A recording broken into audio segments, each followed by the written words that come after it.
हम जो बात कर रहे थे कल, क्या बात कर रहे थे? कल हमने बात की थी क्वांटाइजेशन ऑफ चार्ज के ऊपर। What is quantization of charge?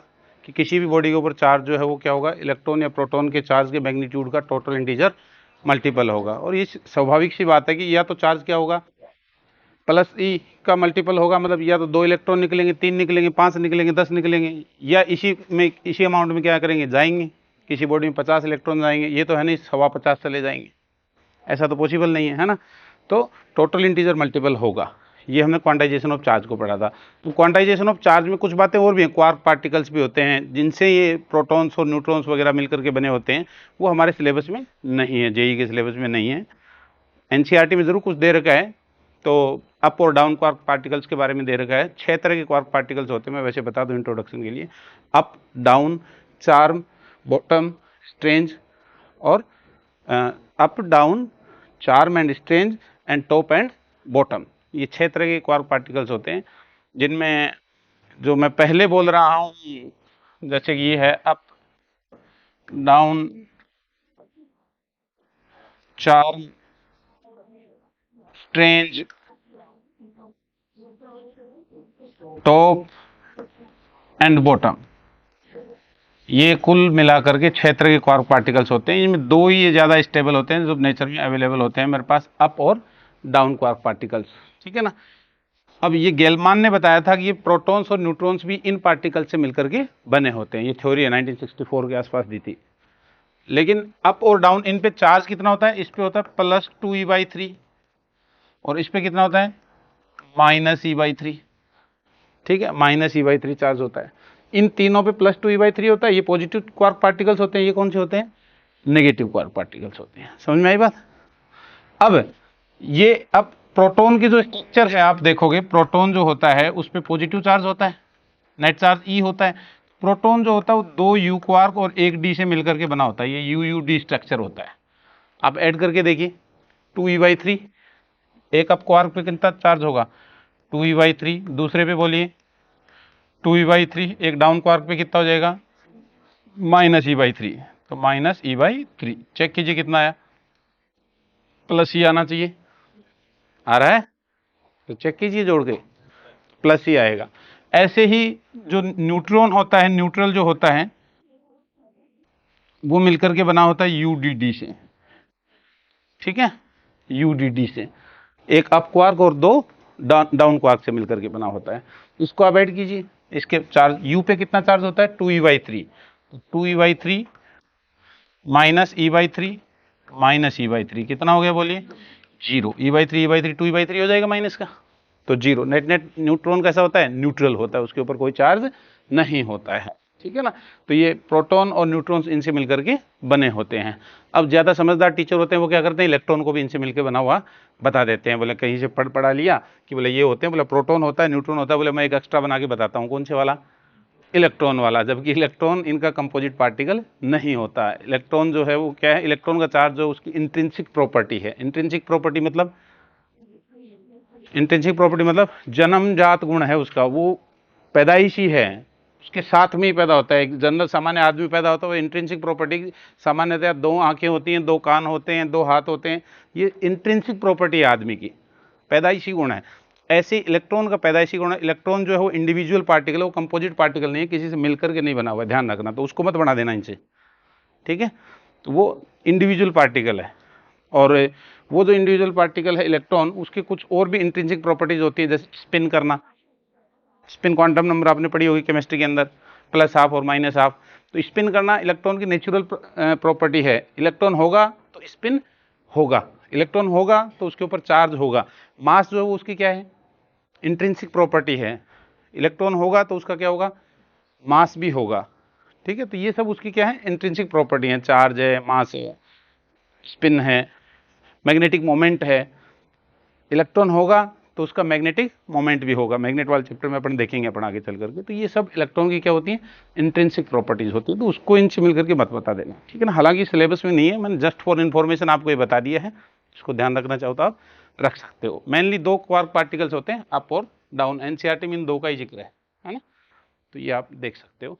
लेकिन क्या इससे क्वांटाइजेशन ऑफ चार्ज फेल हो गया हमारा?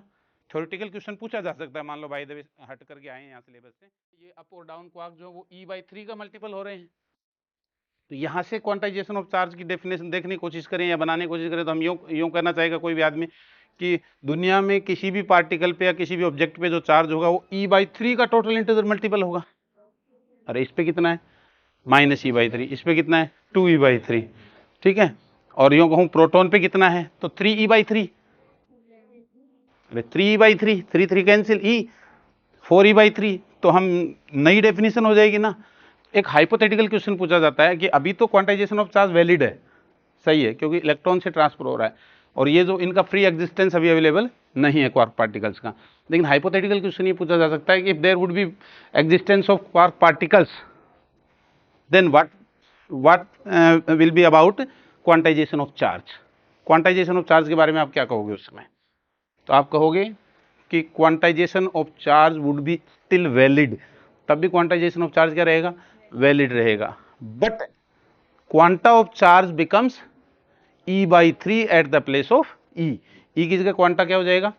E/3। क्वांटा जो सिंगल पार्टिकल की हम बात करें वो हो जाएगा E/3, सिंगल पार्टिकल का चार्ज जो मिनिमम पॉसिबल चार्ज होगा वो। समझ में आई बात? ठीक है ना। क्वांटाइजेशन ऑफ चार्ज तब भी वैलिड रहेगा, आज भी वैलिड है, ठीक है। क्वांटा उस समय क्या हो जाएगा? E/3। हाइपोथेटिकल क्वेश्चन इस पे बनाए तो क्लियर है। वैसे उसके बाद में हमने क्या देखा था? कल चार्जेस की कुछ बातें की थी, फोर्सेस की बातें कर रहे थे, होस्ट और गेस्ट एनालिसिस की हम चर्चा करने वाले हैं बहुत विस्तार से इस चैप्टर के अंदर कि होस्ट कौन है, गेस्ट कौन है। कल कुछ बातें हुई भी थी। तो जो गेस्ट होगा वो क्या होगा? गेस्ट का एनालिसिस करेंगे। गेस्ट आएगा, गेस्ट के ऊपर लगने वाले फोर्सेस का हम क्या करेंगे? एनालिसिस करेंगे। और होस्ट जो है वो क्या करेगा? क्रिएट करेगा। होस्ट कौन होगा? तो जितने भी रिमेनिंग चार्जेस जो होंगे उनकी वजह से जो इलेक्ट्रिक फील्ड बनेगा वो सारा का सारा क्या होगा? वो कौन होगा? होस्ट होगा, होस्ट बनाएगा। और गेस्ट के ऊपर क्या करेंगे? हम एनालिसिस करेंगे। क्लियर है बात? तो पहले पढ़ते हैं हम, उसके लिए इलेक्ट्रिक फील्ड पे जाने से पहले हम पढ़ते हैं इलेक्ट्रोस्टैटिक फोर्स। हेडिंग डाल दीजिए, या Coulomb's law. Coulomb's law, electrostatic force या कूलम्स लॉ। हाँ, उसी में डालिए इलेक्ट्रोस्टैटिक फोर्स।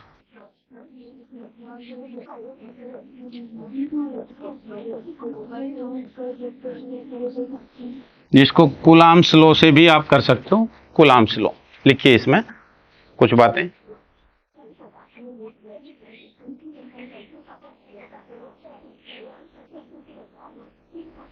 सबसे मेन बात तो यही है कि इलेक्ट्रोस्टैटिक फोर्स जो given for particles only, given for particles only, किसके लिए दिया गया है? पार्टिकल्स के लिए दिया गया है, नॉट फॉर ऑब्जेक्ट्स। ऑब्जेक्ट्स के लिए नहीं दिया गया, पार्टिकल्स के लिए दिया गया है। मतलब क्या है इस बात का? मतलब क्या? पार्टिकल किसे कहेंगे हम? पार्टिकल मतलब छोटा कण जिसको हम कहते हैं, जिसके ऊपर चार्ज छोटा, मतलब अमाउंट कितना भी हो चार्ज का, लेकिन वो पार्टिकल साइज में क्या होना चाहिए? छोटा। लेकिन किसको हम कहें पार्टिकल, किसको ऑब्जेक्ट कहें? तो उसके लिए बात यह है कि ये एक चार्ज पार्टिकल है Q1 और ये एक चार्ज पार्टिकल है Q2 और ये इनके बीच में डिस्टेंस है R। तो हम कहेंगे if this distance is very large as compare to size of these particles then these are called as particles. या यूं कह सकते हैं if this distance is very large as compare to two bodies having charges Q1 and Q2, इनकी size की तुलना में R क्या काफी बड़ा है और इनकी साइज क्या काफी छोटी है, तब हम उसको एज ए पार्टिकल क्या करेंगे? कंसीडर करेंगे। इस बात का ध्यान रखना है, ठीक है ना। तो this is given for particles only. Next लिखिए, नेक्स्ट लिखिए, इसी में लिख लेते हैं like charges repel each other and unlike charges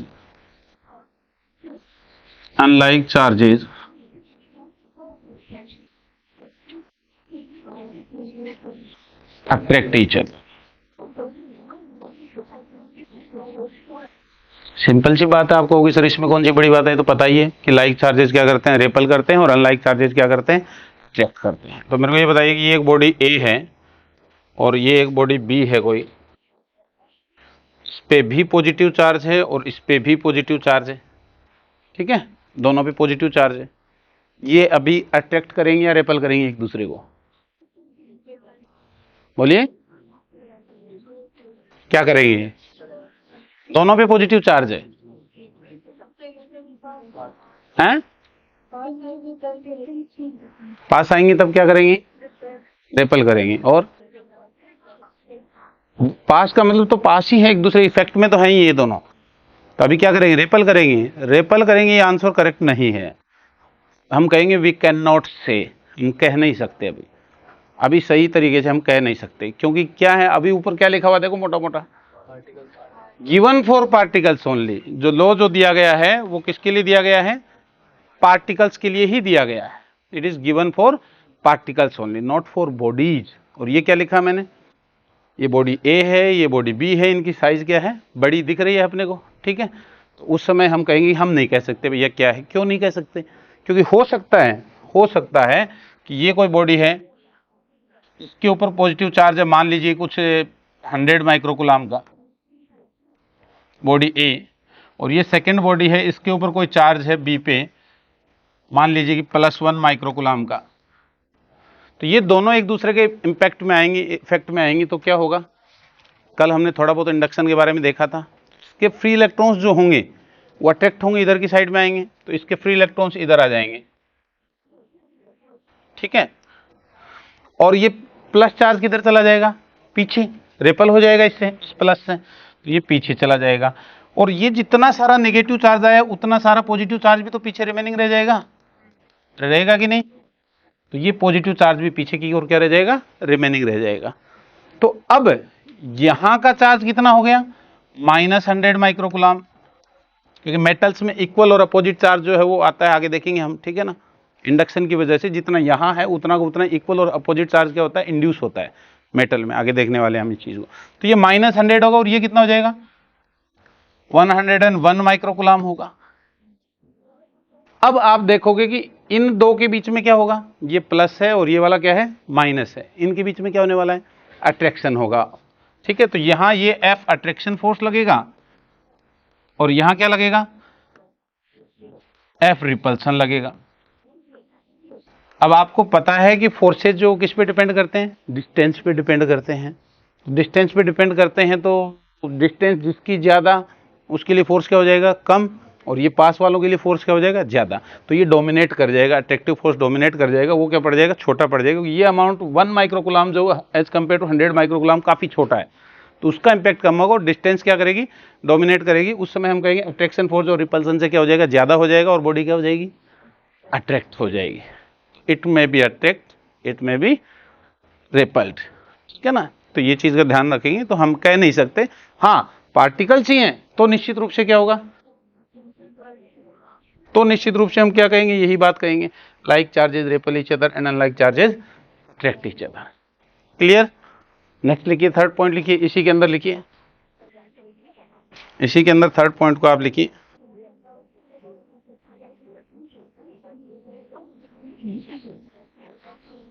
it follows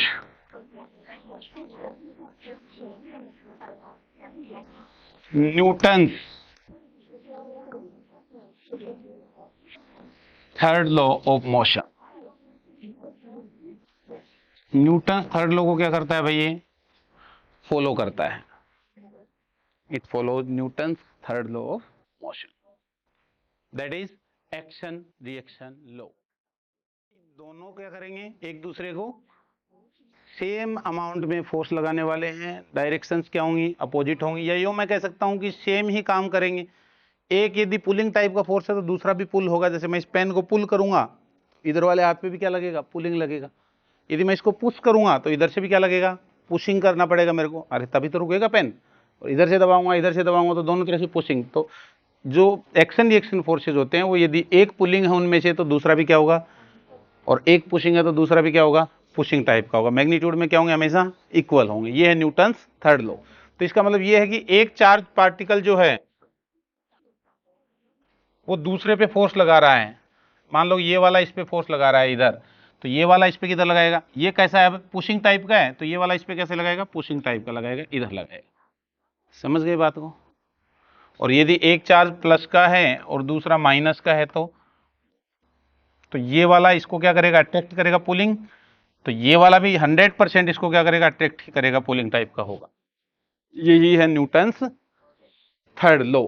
तो न्यूटन्स थर्ड लॉ को फॉलो करता है, लेकिन हमेशा नहीं करता, कभी कभी कुछ गड़बड़ हो जाती है, कभी कभी कुछ गड़बड़ हो जाती है, देखेंगे, अभी बताते हैं, कुछ देर में बता रहे हैं आपको कि क्या गड़बड़ हो जाती है। ठीक है, अब आते हैं लॉ के ऊपर। लॉ क्या कहता है अब, तो लॉ कहता है कि दो चार्ज पार्टिकल जो हैं Q1 और Q2, वो मान लीजिए कि किसी डिस्टेंस r पे रखे हुए हैं, ये कोई डिस्टेंस r है, इनके बीच लगने वाला फोर्स, नेचर कैसी भी हो, अट्रैक्टिव भी हो सकता है और रिपल्सिव भी हो सकता है, इनके बीच में लगने वाला जो फोर्स होगा वो इनके मैग्नीट्यूड के मल्टीपल के प्रोपोर्शनल होगा।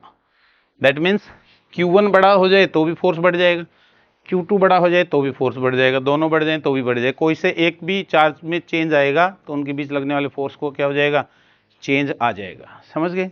तो फोर्स जो Q1 Q2 क्या होता है, प्रोपोर्शनल होता है, and this force is inversely proportional to square of distance between them. उन चार्जेस के बीच की जो डिस्टेंस है उसके स्क्वायर की क्या होता है, इनवर्सली प्रोपोर्शनल भी होता है। समझ में आई बात, कोई दिक्कत? ये है, तो इसी को कहा जाता है inverse square law. Inverse square law आपसे कहे कि इनवर्स स्क्वायर लॉ बड़ा पॉपुलर वर्ड है, कोई चीज इनवर्स स्क्वायर लॉ को फॉलो करती है, जैसे ग्रेविटेशनल फोर्स है Gm1m2/r², इनवर्स स्क्वायर लॉ को फॉलो करता है, दैट मीन्स आप सीधा सीधा कहोगे F प्रोपोर्शनल टू 1/r², या यूं कह सकते हो कि F equals to some constant divided by r², ऐसा मान करके आप क्वेश्चन सोल्व कर सकते हो। ठीक है ना, इनवर्स स्क्वायर लॉ को कोई चीज फॉलो करते हुए, तो इनवर्स स्क्वायर लॉ कहा जाता है इसको। तो इन दोनों कंबाइंड फॉर्म में हम लिखेंगे तो क्या आएगा, F इज इक्वल टू क्या आ जाएगा बताइए हमारे पास में, some constant that is 1/4 pi epsilon not, Coulomb ने निकाला था, into Q1 Q2 by r²। ये फोर्स का फॉर्मूला हो जाएगा, इसको आपको याद रखना है, ये कूलाम्स लॉ, मैथमेटिकल फॉर्म में कूलाम्स लॉ हमारे पास में आ गया। ये जो 1/4 पाई एप्सिलॉन नॉट किसके लिए डिसाइड किया गया है, वैक्यूम के लिए। ये किसके लिए है, वैक्यूम के लिए है, एप्सिलॉन नॉट की वैल्यूज होती है। ठीक है ना, एप्सिलॉन नॉट की वैल्यू होती है फिक्स 8.85 इंटू 10⁻⁻12 है। ठीक है, 10⁻⁻12 है, और यूनिट बताइए क्या हो जाएगी, यहीं से बताइए, न्यूटन मीटर स्क्वायर, अरे r² इधर चला जाए, newton metre square upon coulomb square. ठीक है ना, तो यूनिट बन जाएगी इसकी newton metre square upon coulomb square, ये इसकी यूनिट हो जाएगी। ठीक है, ये इसकी यूनिट हो जाएगी, न्यूटन मीटर स्क्वायर पर कूलाम स्क्वायर। क्लियर है? अब ये जो वैल्यू है 1/4 पाई एप्सिलॉन नॉट, इसकी भी वैल्यू होती है, कितनी होती है, 9 इंटू 10⁻9 होती है। इसका यूनिट बोलिए क्या हो जाएगा, के का यूनिट क्या हो जाएगा, के भी कहते हैं इसको, इस कांस्टेंट को के भी कहा जाता है। तो इसकी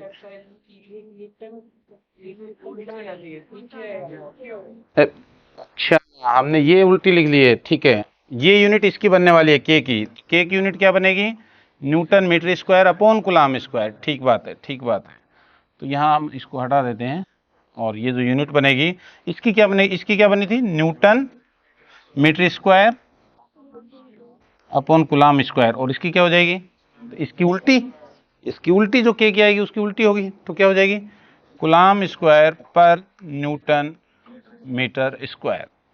क्लियर है? और एक यूनिट और भी होती है इसकी, आगे हम कैपेसिटर के चैप्टर में पढ़ेंगे, वो यूनिट होती है फेरेड पर मीटर, फेरेड पर मीटर, क्योंकि आगे वहां एक फॉर्मूला बनता है कैपेसिटर में, C = 4 pi epsilon not r, जहां r डिस्टेंस कह दो या रेडियस कह दीजिए, स्फीयर की रेडियस होती है वहां, और C का यूनिट होता है फेरेड, तो फेरेड पर मीटर, ये यूनिट भी वहां बनती है आगे जाकर के। ठीक है, इनको हम आगे देखेंगे। तो ये जो एप्सिलॉन नॉट है ये क्या कहलाता है, परमिटिविटी ऑफ फ्री स्पेस और वैक्यूम।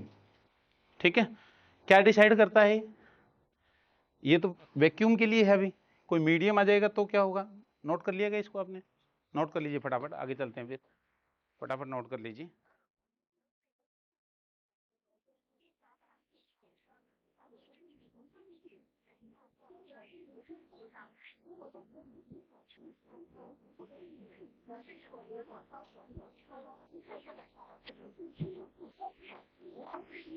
कर लिया, चले आगे। ठीक है, तो हम बात कर रहे थे कि एप्सिलॉन नॉट क्या है, इसके बारे में थोड़ी सी चर्चा और कर लेते हैं। एप्सिलॉन नॉट क्या कहलाती है भैया? Permittivity, permittivity of free space और वैक्यूम कहलाती है। ये क्या चीज है? इसको मैं यूं कहूं समझने के लिए कि how easily electric field lines can travel या can go through any medium, ये चीज डिसाइड करती है। कौन डिसाइड करती है? Epsilon naught. कि जो इलेक्ट्रिक फील्ड होगा, जो फील्ड सजा रहा है कौन? होस्ट। होस्ट जो फील्ड सजा रहा है वो कितना पावरफुल इलेक्ट्रिक फील्ड सजा पाएगा, ये डिटरमाइन होगा इलेक्ट्रिक फील्ड लाइंस के द्वारा कि कितनी electric field lines, how easily electric field lines can pass through any medium. इसको डिसाइड करने वाली चीज है एप्सिलॉन नॉट। क्यों? थोड़ा और डिटेल में मैं आपको बताना चाहूँ तो इलेक्ट्रिक फील्ड लाइंस जब ट्रेवल करेंगी किसी मीडियम के अंदर, तो मीडियम जो है उस इलेक्ट्रिक फील्ड की वजह से क्या हो जाता है? पोलराइज्ड होता है, चार्जेस होते हैं। तो मीडियम में चार्जेस होते हैं, तो मीडियम के चार्जेस खुद का क्या करते हैं? इलेक्ट्रिक फील्ड जनरेट करते हैं।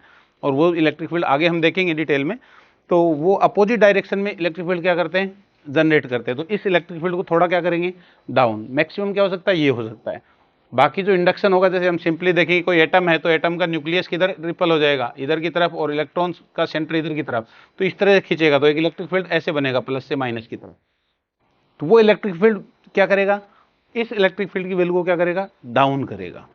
किसी भी मीडियम में इलेक्ट्रिक फील्ड की वैल्यू क्या होने वाली है? कम होने वाली है। मतलब फोर्स की वैल्यू क्या होने वाली है? कम होने वाली है, क्योंकि इलेक्ट्रिक फील्ड कम तो फोर्स भी कम। कल भी हमने ये फॉर्मूला देखा था, F equal to Q E वाला। आज इस पे डिटेल से बात करने वाले हैं, ठीक है। तो इलेक्ट्रिक फील्ड कम तो ये भी कम, ठीक है। तो ये जो इलेक्ट्रिक फील्ड जो मीडियम में डाउन होने वाला है, इसके बारे में कौन बताएगा? ये एप्सिलॉन नॉट ही डिसाइड करेगा कि ये किस तरह से चेंज होने वाली है वैल्यू। तो मीडियम के लिए एप्सिलॉन नॉट को क्या लिखा जाता है? एप्सिलॉन लिखा जाता है। Epsilon is called as permittivity of medium. Epsilon not किसके लिए था? वैक्यूम के लिए था। एप्सिलॉन किसके लिए हो गया? मीडियम के लिए हो गया। किसी भी मीडियम के लिए एप्सिलॉन होगा। और इन दोनों को अब अलग अलग बार बार बड़ी वैल्यूज नहीं याद करनी पड़े, तो इसके लिए एक डाइलेक्ट्रिक कांस्टेंट निर्धारित कर दिया गया।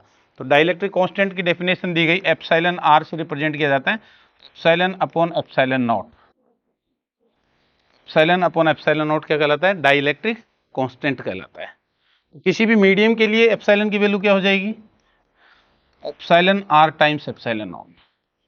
डाइलेक्ट्रिक कांस्टेंट हमें क्या बताएगा कि किसी मीडियम के अंदर परमिटिविटी जो है वो वैक्यूम वाले की कितने टाइम्स है?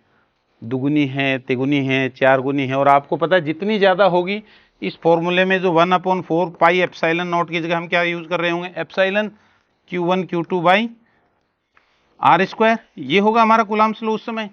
तो उस समय आप देखिए एप्सिलॉन जितना ज्यादा होगा उतना फोर्स क्या हो जाएगा?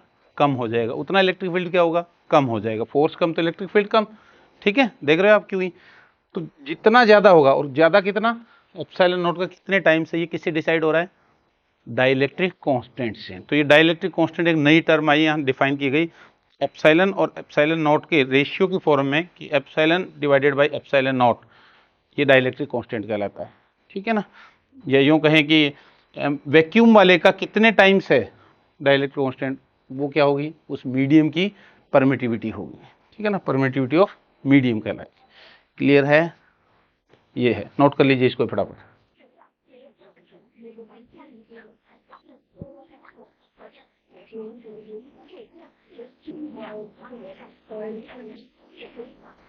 एप्सिलॉन आर की वैल्यू जो होती है वो आपको बता दूं, वैक्यूम के लिए कितनी होती है?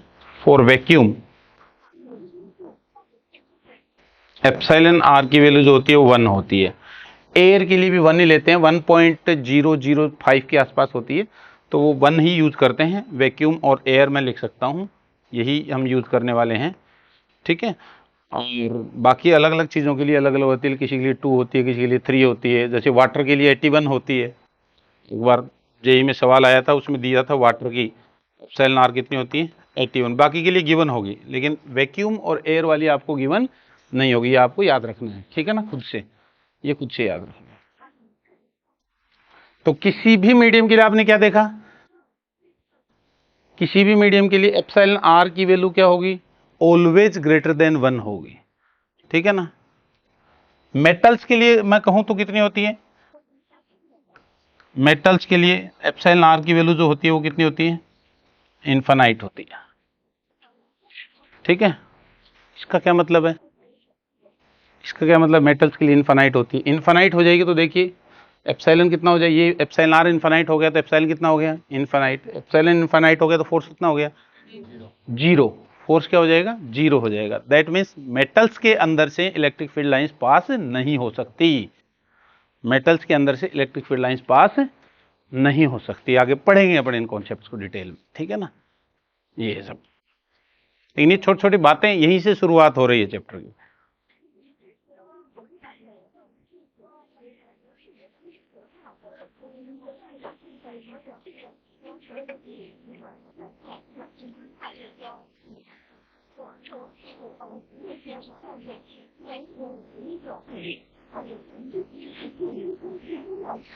तो क्या हुआ, मेटल्स में फोर्स क्या हो जाएगा, जीरो। और ये भी बताइए मेरे को कि किसी भी मीडियम के लिए एप्सिलॉन की वैल्यू क्या होगी, एक से बड़ी होगी, एक से बड़ी होगी तो फोर्स हमेशा किसी भी मीडियम में क्या हो जाएगा, घट जाएगा। उनके बीच में लगने वाला फोर्स क्या हो जाएगा, नेट फोर्स। फोर्स का मतलब मेरा क्या है यहाँ पे, नेट फोर्स। उनके बीच में लगने वाला नेट फोर्स जो है वो डिक्रीज हो जाएगा।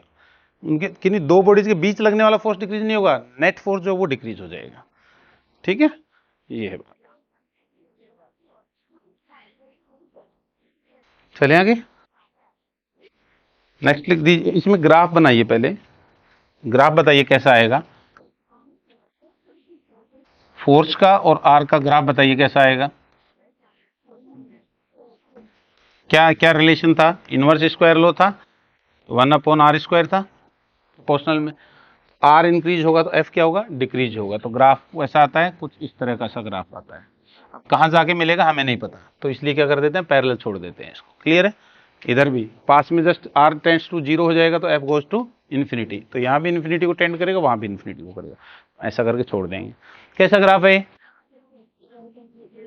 रेक्टेंगुलर हाइपरबोला है क्या, नहीं है। रेक्टेंगुलर हाइपरबोला सिर्फ तभी होता है जब प्रोपोर्शनल टू 1/r हो। अब 1/r² आ गया तो ये पता नहीं, हमें नहीं पता क्या है, लेकिन रेक्टेंगुलर हाइपरबोला नहीं है। 1/r³ आ जाए, 1/r⁴ आ जाए तो वो ग्राफ रेक्टेंगुलर हाइपरबोला नहीं है। रेक्टेंगुलर हाइपरबोला कौन सा ग्राफ होता है, सिर्फ जिसमें f प्रोपोर्शनल टू 1/r हो, ध्यान रखना, ठीक है ना, वही होता है रेक्टेंगुलर हाइपरबोला। तो ये ग्राफ आ जाएगा हमारे पास।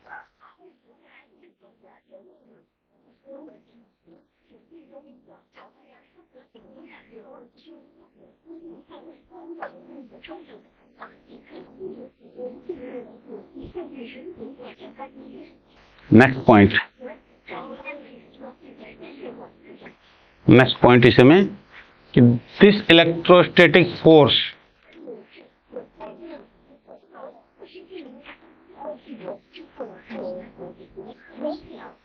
सुपरपोजिशन प्रिंसिपल,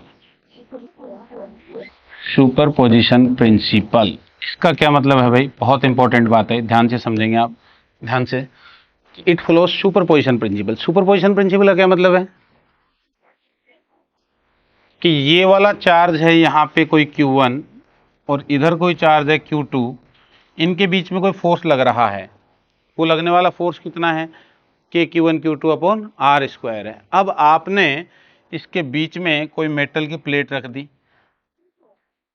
तो Q1 और Q2 के बीच में लगने वाला फोर्स कितना होगा, तो वही रहने वाला है। Q1 Q2 के बीच नेट फोर्स चेंज हो जाएगा मेटल की प्लेट की वजह से। जैसे मैं अभी कह रहा था कि इलेक्ट्रिक फील्ड पास नहीं करेगी यहाँ से, या यहाँ अंदर जीरो रहेगी फिर वापस बन जाएगा इंडक्शन वगैरह, वो अलग इंपैक्ट है, अलग इफेक्ट है, आगे देखते जाएंगे हम। लेकिन Q1 और Q2 के बीच में फोर्स क्या रहेगा, वही रहेगा जो पहले था। पहले यदि 5 न्यूटन का फोर्स लग रहा था तो अब भी 5 न्यूटन होगा। मैंने इसको पानी में डुबो दिया Q1 को, तो भी Q1 और Q2 के बीच में लगने वाला फोर्स क्या रहेगा, जो था वही रहेगा। अरे कुछ भी आ जाए, मैंने पहाड़ खड़ा कर दिया यहाँ बीच में, तो Q1 और Q2 के बीच में लगने वाला फोर्स क्या रहेगा, सेम ही रहेगा। Q1 और Q2 के बीच में लगने वाला फोर्स कभी भी नहीं बदलने वाला। यही है सुपरपोजिशन प्रिंसिपल। ठीक इसी तरह से मान लो कि जमीन के ऊपर अर्थ अपने ऊपर कितना ग्रेविटी लगा रही है, भाई एक्सेलरेशन, ग्रेविटेशनल एक्सेलरेशन कितना है? 9.8 मीटर पर सेकंड स्क्वायर का है। तो अब जितनी आबादी है धरती पे, मान लो कि 1 साल बाद 1 करोड़ आदमी और पैदा हो गए, बच्चे पैदा हो गए, 1 करोड़ बच्चे पैदा हो गए, तो क्या उन पे लगने वाली ग्रेविटी घट बढ़ जाएगी? कितनी लगाएगी उन पे भी? यही लगाने वाली है, 9.8 की ग्रेविटी लगेगी। ठीक है, और अगली साल और मतलब अगले 50 साल में 5 करोड़ और बढ़ गए जनसंख्या, तो क्या होगा? वही रहने वाला है। हर आदमी पे, इंडिविजुअल आदमी पे ग्रेविटी वही लगने वाली है। हर आदमी का, जिस आदमी का मास m है तो उस पे लगे, उसका वेट जो है वो क्या होगा? mg ही होने वाला है। यही तो होने वाला है। क्या संख्या बढ़ने से अर्थ के द्वारा उस व्यक्ति पे लगने वाला फोर्स में कोई चेंज आएगा? नहीं आएगा। तो ठीक इसी तरह से बहुत सारे चार्जेस रख दिए, मान लो कि बहुत सारे चार्जेस रख दिए मैंने, एक ये रख दिया Q1, ये रख दिया Q2, और ये रख दिया Q3, ऐसे बहुत सारे चार्जेस रख दिए, ये रख दिया Q4, ये रख दिया Q5। तो Q5 पे Q1 की वजह से लगने वाला फोर्स कितना होगा? तो हम कहेंगे सर इस पे कोई फर्क नहीं पड़ने वाला, वो तो यही लगेगा और इधर लगेगा, प्लस के चार्ज हैं तो जब हम Q1 Q5 को डील करेंगे तो बाकी की प्रेजेंस से हमें कोई मतलब नहीं है। ठीक उसी तरह जब हम किसी एक आदमी का वेट लेते हैं तो हम क्या लेते हैं? mg, उस पर व्यक्ति पे लगने वाला फोर्स ग्रेविटी की वजह से कितना होता है? mg होता है। ठीक उसी तरह से बाकी से थोड़ी मतलब है। अरे मेरा वेट देखना है तो कितना है मेरा वेट? मेरा मास इंटू जी, mg। उससे आप लोगों की प्रेजेंस से कोई फर्क पड़ेगा क्या? आप हो कि नहीं हो, क्लास में कम बच्चे हैं ज्यादा बच्चे हैं, उससे थोड़ी फर्क पड़ने वाला है। कोई फर्क नहीं पड़ने वाला। आप पे, इस बच्चे पे देखेंगे तो कितना पड़ेगा? mg। इस पे देखेंगे तो mg, इस पे, उस पे, उस पे, उस पे, सब पे कितना कितना पड़ने वाला है फर्क? mg mg mg रहेगा, सबका इंडिविजुअल mg रहेगा, संख्या से कोई फर्क नहीं पड़ता। तो यही है प्रिंसिपल ऑफ सुपरपोजिशन, इसको ध्यान से समझिएगा। तो Q1 की वजह से Q5 पे फोर्स लगेगा, वो इधर लगेगा। Q2 की वजह से Q5 पे लगेगा, वो अपने बात है, इसकी अपनी बात है इन दो की। इसकी वजह से लगे वो इन दो की बात है, इसकी वजह से लगे वो इन दो की बात है। लेकिन इस पे जो नेट लगेगा वो इन सब की बात है। अरे वो वेक्टर एडिशन हो जाएगा फिर डायरेक्शन के साथ में, ठीक है ना। तो ये है प्रिंसिपल ऑफ सुपरपोजिशन। क्लियर है? कोई दिक्कत? चलिए आगे चलते हैं। नोट कर लिएगा इसको, करते रहो नोट करते रहो, जो भी अपने शब्दों में इसको नोट करते रहो। जैसे एक क्वेश्चन करते हैं, क्वेश्चन भी कह दो या वेक्टर फॉर्म में लिख लीजिए। Coulomb's law in vector form. क्या है भाई Coulomb's law in vector form? ये चार्ज है Q1, ये चार्ज है Q2। Q1 का जो पोजीशन वेक्टर है यहां से वो कितना है? R1 वेक्टर है। और Q2 का जो है वो कितना है? मान लो कि R2 वेक्टर है, गिवन है आपको। तो ये क्वेश्चन में पूछा गया है कि find out force on Q2 due to Q1। Q2 पे Q1 की वजह से फोर्स कितना लगेगा, इन वेक्टर फॉर्म लिखना है आपको। ठीक है, यही कूलॉम्स लॉ का वेक्टर फॉर्म भी, इरोडोव का क्वेश्चन भी है। इरोडोव का इलेक्ट्रोस्टैटिक्स का सेकंड या थर्ड क्वेश्चन यही है कि भाई इन दो के बीच में फोर्स कितना लगेगा। कैसे कैलकुलेट करेंगे बताइए?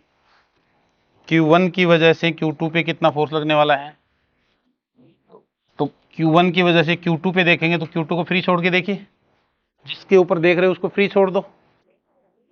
ठीक है, तो इसको फ्री छोड़िए, इसको फिक्स मानिए, तो इसको फिक्स मानिए, इसको फ्री छोड़ो, किधर जाएगा? ये वाला रिपल करेगा ना, along the line joining charges जाएगा। चार्जेस को लाइन ज्वाइन जो करवा रही उस लाइन के अलोंग जाएगा, इधर ही तो जाएगा फोर्स ऐसे। ये डिस्टेंस हमें चाहिएगी, ये डिस्टेंस हमें चाहिए होगी, तो ये फोर्स इधर की ओर लगेगा, इसको फ्री छोड़ोगे तो इधर चला जाएगा।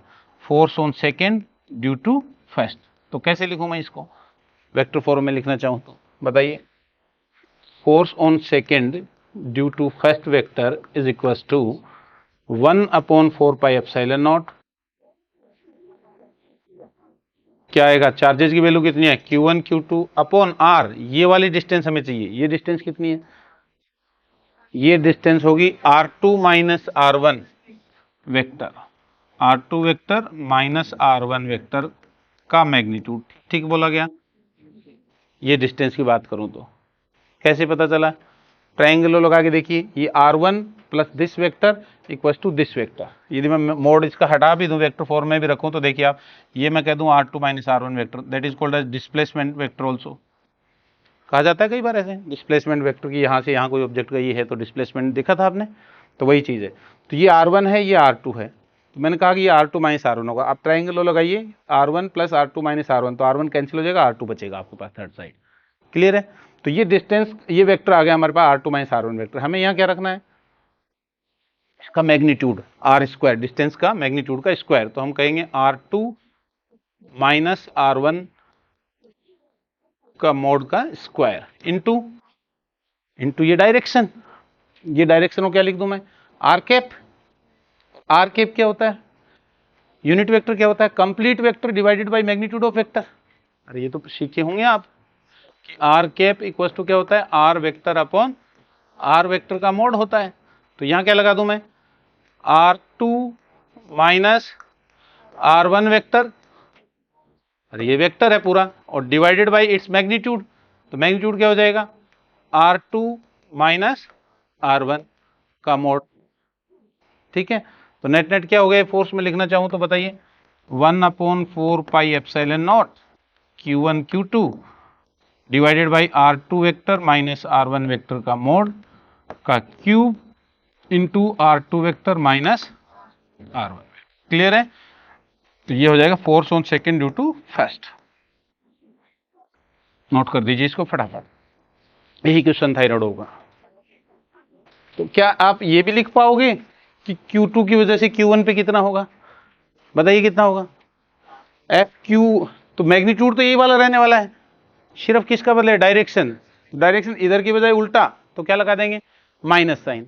और अपोजिट डायरेक्शन करने के लिए वेक्टर में क्या करते हैं, माइनस लगा देते हैं, तो माइनस लग जाएगा बस। समझ गए? ये है।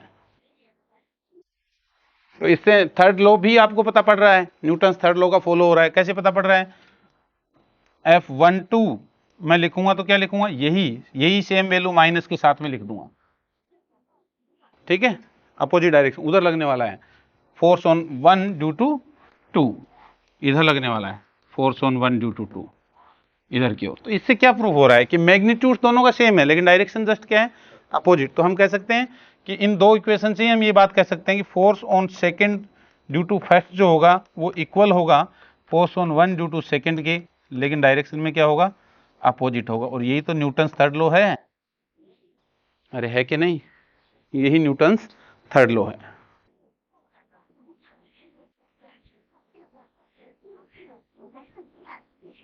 और इससे ये भी पता चल रहा है कि फोर्सेस जो लग रहे हैं वो किधर लग रहे हैं, दोनों चार्जेस को ज्वाइन करवाने वाली लाइन के अलोंग लग रहे हैं, along the line joining both the charges. या तो इधर लगेगा या उधर, ऐसे नहीं कि इधर लग गया तिरछा विरछा, ऐसे नहीं लगेगा।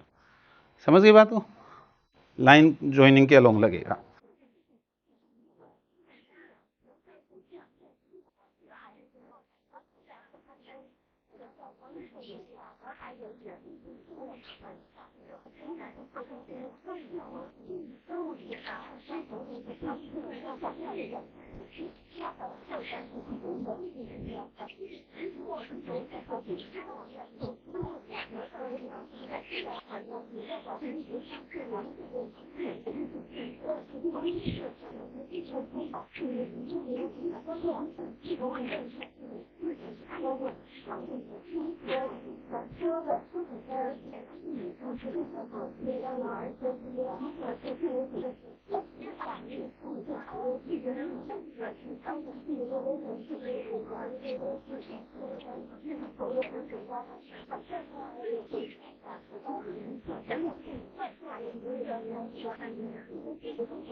कर लिया, इस पे क्वेश्चन डाल दें।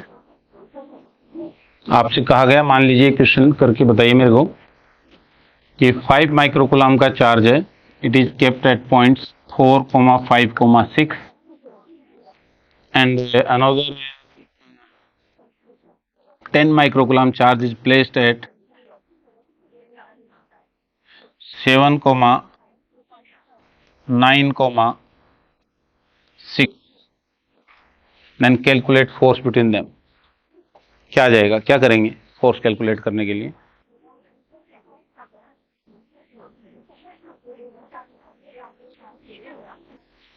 बताइए R1 वेक्टर कितना हो गया आपका,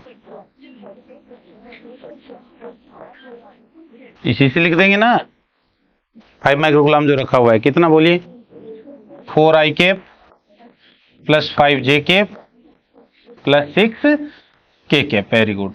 और R2 बोलिए कितना हो जाएगा, 7i cap plus 9j cap plus 6k cap. Clear है? तो हमें क्या चाहिएगा, फोर्स का फॉर्मूला क्या था, R2 माइनस R1 चाहिएगा। फोर्स के लिए हम लिखेंगे F इक्वल टू K की वैल्यू कितनी होती है, 9 इंटू 10⁻9 बात की थी हमने, इंटू कितना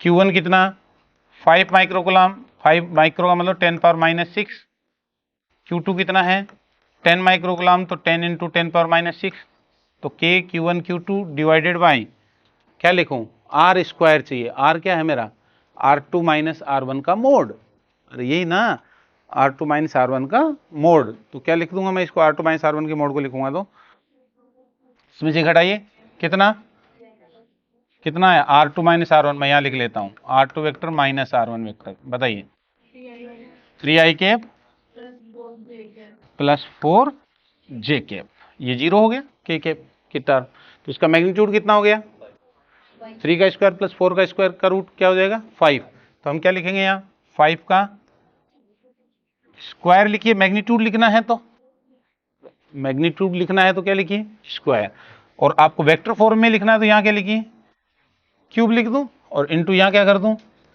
3i कैप प्लस 4j के, अरे R2 माइनस R1, अरे देखिए यहाँ मैंने इसका क्यूब लिख दिया है और यहाँ क्या लिख दिया है, वेक्टर लिख दिया है, ठीक है। तो ये F वेक्टर आ जाएगा आपके पास में, जो भी आएगा आंसर आ जाएगा, समझ गए।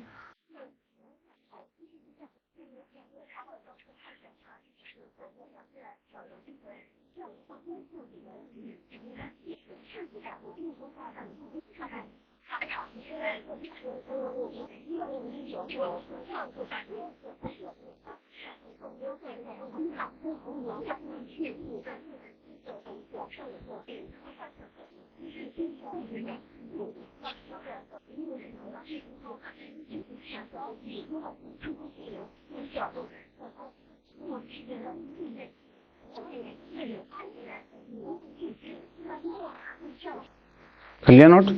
अब एक इंटरेस्टिंग बात देखते हैं कि न्यूटन थर्ड लॉ की फॉलो करने की बात चल रही थी, करता है या नहीं करता है, या हमेशा करता है या क्या होता है। देखिए बड़ा इंटरेस्टिंग बात है, मान लीजिए कि एक चार्ज है यहाँ पे, ये Q1 है और ये एक चार्ज है Q2 जो यहाँ से R डिस्टेंस पे रखा हुआ है, और R डिस्टेंस कितनी है 1 लाइट ईयर है। ये जो डिस्टेंस है ये कितनी है बच्चों, 1 लाइट ईयर की डिस्टेंस है। तो इनके बीच में लगने वाला फोर्स कितना हो जाएगा, R दे रखा है मान लीजिए 1 लाइट ईयर।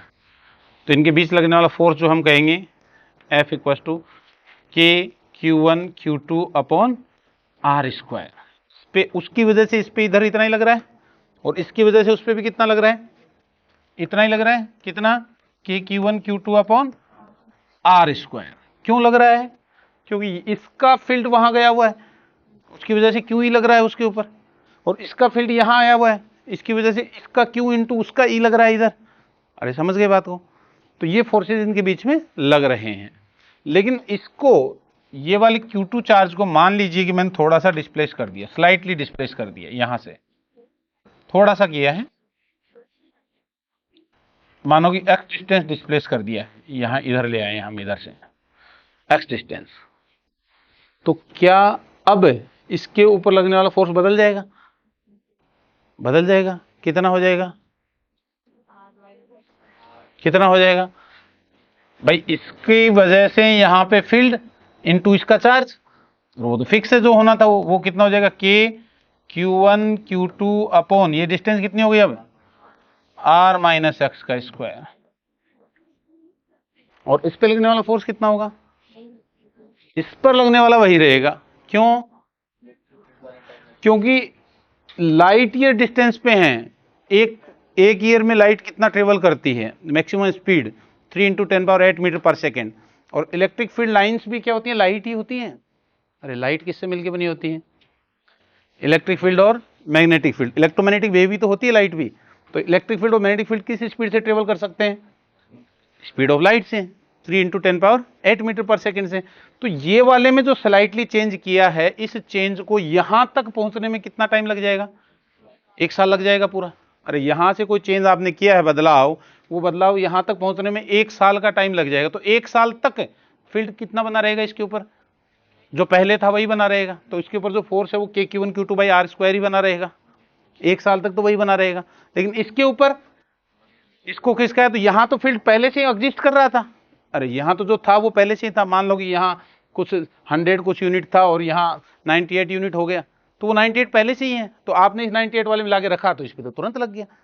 इस पे जो फोर्स होगा वो तुरंत चेंज हो जाएगा, KQ1Q2/r−x²।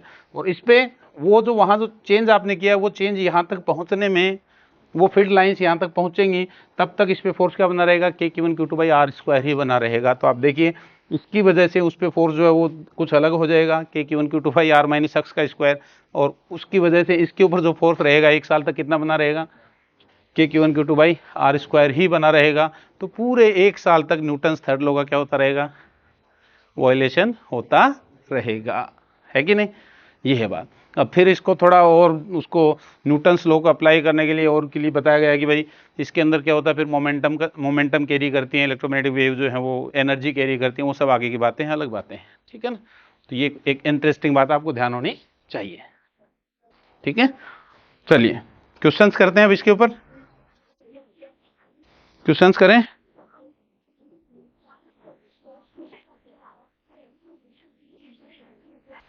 एक क्वेश्चन करके बताइए मेरे को।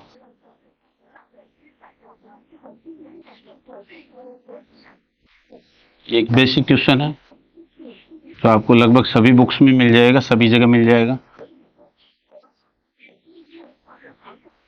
ये ए साइड लेंथ का स्क्वायर है, इस पे 4 चार्जेस रखे हुए कॉर्नर्स के ऊपर, पॉइंट चार्जेस, पार्टिकल्स।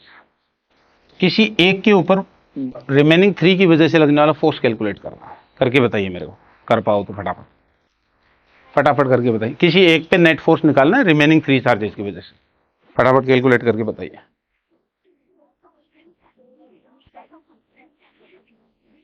करना क्या है, करना क्या है, इसकी वजह से इस पे निकालिए। मैंने बताया प्रिंसिपल ऑफ सुपरपोजिशन को फॉलो करता है, तो इसकी वजह से इस पे निकालिए इंडिविजुअल, इसकी वजह से इस पे निकालिए, इसकी वजह से इस पे निकालिए, और तीनों क्या कर दीजिए, यहाँ वेक्टर सम कर दीजिए, ठीक है। फटाफट करके बताइए, कैलकुलेट करके निकाल लिया कितना आया, KQ²/a² 1/2 + √2। चलो देखते हैं, देखते हैं।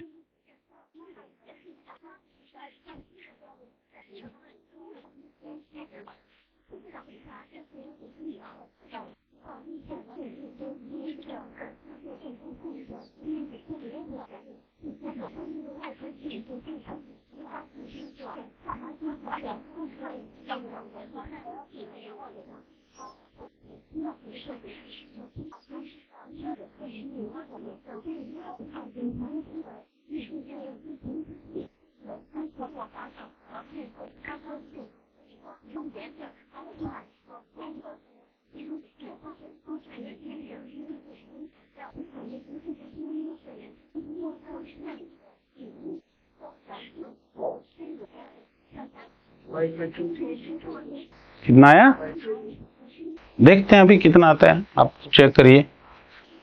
देखो क्या करेंगे, इसकी वजह से इस पे बोलिए कितना, किधर आएगा, इस साइड में कितना, KQ1Q2, तो Q²/a²। और इसकी वजह से इस पे कितना आएगा, नीचे की तरफ आ जाएगा इतना ही, KQ²/a²। क्लियर है। इन दोनों का नेट कितना आ जाएगा, इन दोनों का नेट कितने डिग्री पे है, 90 डिग्री पे है। तो इन दोनों का नेट जो आएगा वो कितना आएगा, √2 टाइम्स आ जाएगा ना, KQ²/a²। और इसकी वजह से इस पे कितना आएगा, तो ये उसके लिए डिस्टेंस ये हो गया हमें, तो ये डिस्टेंस कितनी है, √2 है।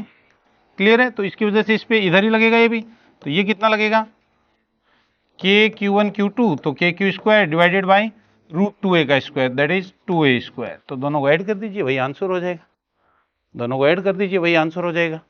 ठीक है ना, k² कॉमन आ जाएगा, अंदर आ जाएगा 1/2 प्लस √2। वेरी गुड, इसने बहुत पहले निकाल लिया तो अच्छी बात है।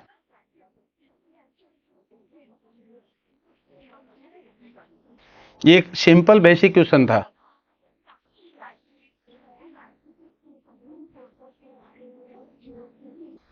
अब एक और सवाल देता हूं मैं आपको। अब अच्छे वाला सवाल देते हैं थोड़ा, है ना, एक थोड़ा अच्छे वाला सवाल देते हैं कि एक चार्ज क्यू है, ये स्मॉल क्यू है, ये कैपिटल क्यू है, और यहाँ ये भी स्मॉल क्यू है। ये 4 चार्जेज हैं जिनके मैग्नीट्यूड्स आपको दिख रहे हैं, capital Q, small Q, small Q, ठीक है। और ये चारों इक्वल लेंथ की स्ट्रिंग से बंधे हुए हैं, इक्वल लेंथ की स्ट्रिंग से बंधे हुए हैं। हर स्ट्रिंग की लेंथ L मान लीजिए आप चाहो तो, इक्वल लेंथ है, ठीक है ना, गिवन है आप इक्वल लेंथ।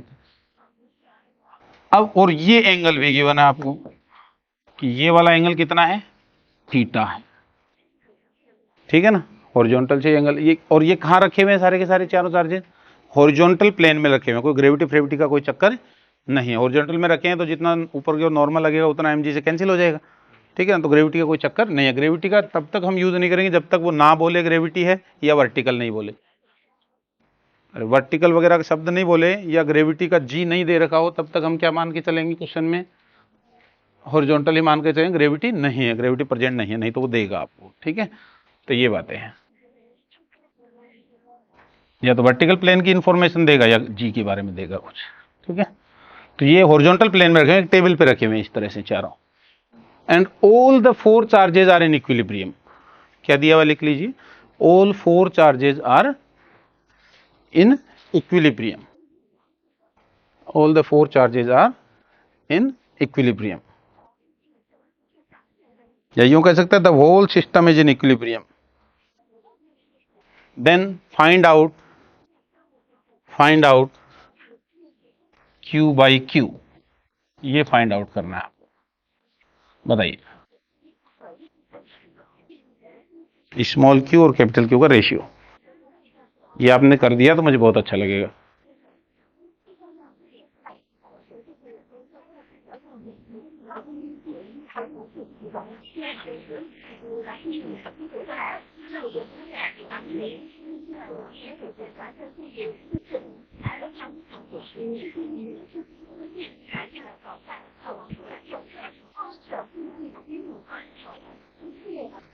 थोड़ा हिंट बता देता हूं, बता दूं या कर पाओगे पहले ही, ट्राई करोगे पहले, चलो कर लीजिए। कितने फोर्स लग रहे हैं यहाँ पे, ये बता दो एक बार, इस पे कितने फोर्स लग रहे हैं, कितने फोर्स दिखाई दे रहे हैं, 3 फोर्स लग रहे हैं। जिनको 3 फोर्सेस दिखाई दे रहे हैं उनका सवाल नहीं होगा, जिनको यहाँ पे 3 फोर्सेस लगते हुए दिख रहे हैं उनका सवाल नहीं होगा, ये वो सही दिमाग नहीं लगा पा रहे हैं। अबे देखो, एक तो ये वाला लगा रहा है इस पे फोर्स, एक ये वाला लगा रहा है, एक ये वाला लगा रहा है, और स्ट्रिंग नहीं पुलिंग कर रही क्या इनको, अरे स्ट्रिंग का फोर्स नहीं है क्या, 4 बताया था ना, 4 स्ट्रिंग से बंधे हुए, इक्वल लेंथ की स्ट्रिंग से बंधे हुए हैं। अरे कौन देखेगा, मैंने क्या पूछा, इस पे कितना, इक्विलिब्रियम देखने के लिए क्या देखते हो आप, कि नेट फोर्स कितना है और उन नेट फोर्सेज का सम क्या होना चाहिए। तो आपको फोर्स ही नहीं दिखेंगे तो नेट जीरो कैसे करोगे, दिखने चाहिए ना। और फोर्स कैसे दिखेंगे, देखने, सुनो इधर, सुनो ध्यान से, कैसे देखते हैं फोर्सेज, कैसे पता चलता है फोर्सेज का कि कौन कौन फोर्सेज हैं, आपको बताया हुआ है एनएलएम में क्या, कि फोर्सेज कहाँ से आते हैं, या तो छूने से आते हैं, कांटेक्ट से आते हैं, या दूर से आते हैं, फील्ड फोर्सेज। अब फील्ड फोर्सेज अभी तक हमने कौन कौन से पढ़े हैं, या तो हम इलेक्ट्रोस्टैटिक फोर्स, ये इलेक्ट्रिक फील्ड वाला फोर्स है जिसको हमने ले ही लिया है यहाँ पे, या फिर ग्रेविटी के बारे में पढ़ा है, ग्रेविटी को इस क्वेश्चन में क्या कर दिया है, हटा दिया है, ग्रेविटी है नहीं, हॉरिजॉन्टल प्लेन में रखा हुआ है, ठीक है। तो फील्ड फोर्सेज, दूरी से आने वाले फोर्स कौन से होंगे, हमेशा फील्ड फोर्सेज होंगे, gravitational field, electric field, magnetic field, ये फोर्सेज होंगे। तो ये तो नहीं है यहाँ, बाकी सारे फोर्स किससे आएंगे, छूने से। तो ये देखा करो कि उस ऑब्जेक्ट को कौन कौन छू रहा है। मैकेनिक्स को रिवाइज करके रखिए, उसका बड़ा अच्छा यूज होने वाला है, एनएलएम का, वर्क पावर एनर्जी का, कुछ एसएचएम का भी यूज होने वाला है इस चैप्टर में, बहुत अच्छा यूज होने वाला है मैकेनिक्स का इस चैप्टर में। ठीक है, तो उसको रिवाइज करके रखिए। कौन कौन से फोर्सेज, तो कौन कौन छू रहा है ये देखा करो हमेशा कि दूरी से लगने वाले फोर्स कौन से। तो आपने कहा कि सर एक इसकी वजह से इधर लग जाएगा, एक इसकी वजह से इधर लग जाएगा, एक उसकी वजह से इधर लग जाएगा, ये तो दूरी से आ गए डिस्टेंस वाले फील्ड फोर्सेज। बाकी सब छूने, तो छू कौन रहा है, तो ये रस्सी थी, ये स्ट्रिंग थी, तो स्ट्रिंग फोर्स लगेगा कि नहीं लगेगा, इधर लगेगा, और एक स्ट्रिंग फोर्स इधर भी लगेगा। अब करिए सवाल, अब करिए सवाल।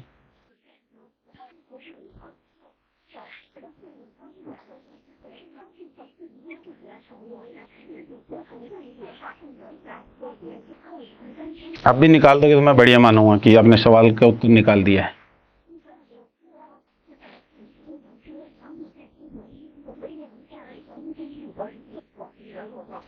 एबीडी बनाइए, एबीडी बनाइए, फोर्सेस को बैलेंस कीजिए और आंसर निकालिए प्रॉपर, क्या आएगा।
क्या करेंगे, क्या करेंगे भाई, देखो इधर, इसकी वजह से इस पे नेट फोर्सेस देखने वाले हैं आप, कितना कितना लग रहा है बताइए। ये टेंशन क्या ले लीजिए आप, टी टी ले लीजिए दोनों, ठीक है। ये एंगल थीटा है तो ये भी क्या रहेंगे, थीटा थीटा रहने वाले एंगल्स। क्लियर है बात। तो क्या इक्वेशंस बनने वाली हैं बताइए मेरे को, क्या इक्वेशंस बनने वाली हैं। इसके लिए क्या इक्वेशन बनेगी, इधर की इक्वेशन ले तो 2t cos theta, 2t cos theta, 2t cos theta इधर की ओर लग गया, ठीक है। तो इधर की ओर कौन से फोर्सेस लगेंगे, एक इसकी वजह से इस पे जो लग रहा है कितना, के Q Q by L square, ये इधर लग रहा है, और ये के Q Q by L square इधर लग रहा है। तो इसका कौन सा कंपोनेंट आएगा, कोस थीटा। तो कोस थीटा क्या हो जाएगा, 2 कोस थीटा।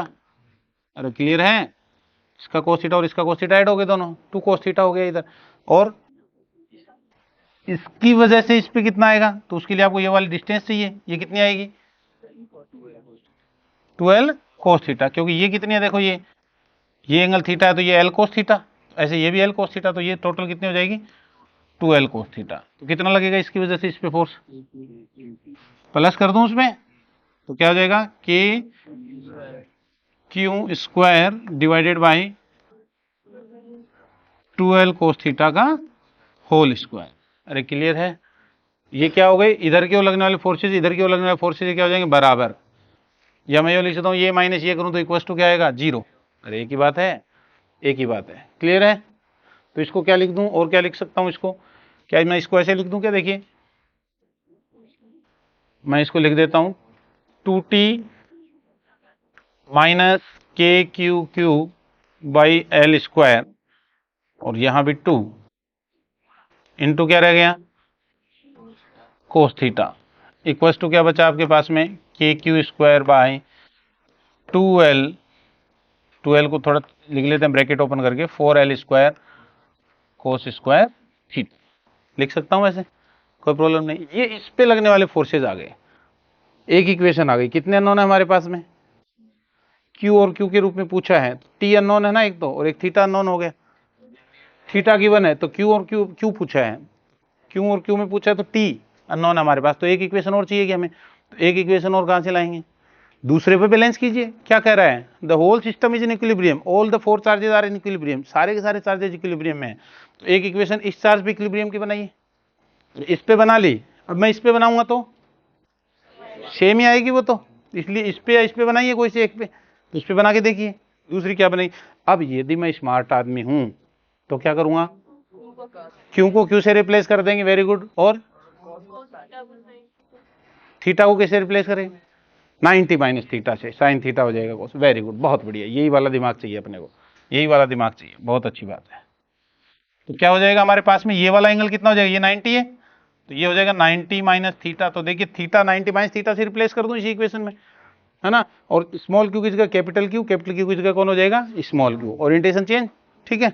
तो क्या लिख देंगे हम, इक्वेशन लिखेंगे 2t माइनस के क्यू क्यू आ जाएगा, ये तो चेंज होकर के अपॉन एल 2b है, इंटू कोस की जगह आ जाएगा कोस 90 माइनस थीटा, कोस 90 माइनस थीटा क्या हो जाएगा, साइन थीटा, तो साइन थीटा इक्वल्स टू के Q square divided by capital Q का स्क्वायर, वेरी गुड, चेंज हो गया ना, कैपिटल क्यू का square divided bye 4l square, और कोस स्क्वायर थीटा इस जगह साइन स्क्वायर थीटा हो जाएगा, साइन स्क्वायर थीटा हो जाएगा, क्योंकि कोस थीटा इस जगह साइन थीटा हो गया 90 माइनस थीटा, ठीक है।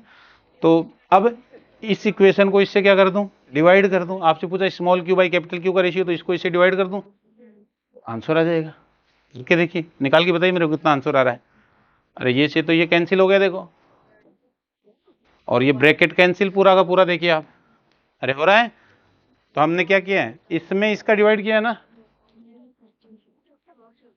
अरे ब्रैकेट कैंसिल हो गया, तो यहां क्या बचा हमारे पास में, साइन अपॉन कोस, क्या बचा, tan theta equals to, capital Q ले लिएगा मैंने, पहले उल्टा ले लेते हैं, उल्टा ले लेते हैं, कोस अपॉन साइन, ये क्योंकि हमें small Q by capital Q चाहिए, तो कोस अपॉन साइन क्या हो गया, cot theta is equals to, ये सब खत्म हो गई लेफ्ट साइड वाली टर्म, राइट वाले में क्या बचा हमारे पास, small Q square divided by कौन सा, नहीं नहीं वो नहीं काटा है, वो नहीं काटेंगे, पूरा नहीं काटा भाई, पूरी टर्म नहीं काटा, ये नहीं कटेगा, ये बचा रहेगा हमारे पास में, ये बचा रहेगा, ठीक है ना, k by 4l square cancel है, ठीक है। तो क्या बचा यहाँ पे, q बाई कैपिटल क्यू का स्क्वायर, और इनटू इधर क्या बचा है, इधर का कोस स्क्वायर बचा हुआ है, अरे 1 upon cos square upon 1 upon sine square, तो क्या बचेगा, sine square upon ten square, sine square upon cos square क्या बचेगा यहाँ, टेन स्क्वायर, अरे ये ना टेन स्क्वायर थीटा, और टेन स्क्वायर यहाँ जाएगा नीचे डिवाइड में, तो क्या हो जाएगा, coat square theta, sorry ten square theta, और ऊपर आएगा तो कोट स्क्वायर थीटा हो जाएगा, तो ये हो जाएगा आपके पास में Q square by capital Q square equals to cot cube theta, अरे हो गया ना। तो क्यू बाई क्यू की वैल्यू बोलिए, कोट थीटा की पावर कितना हो गया, 3/2, दिस इज योर आंसर, ठीक है, क्लियर।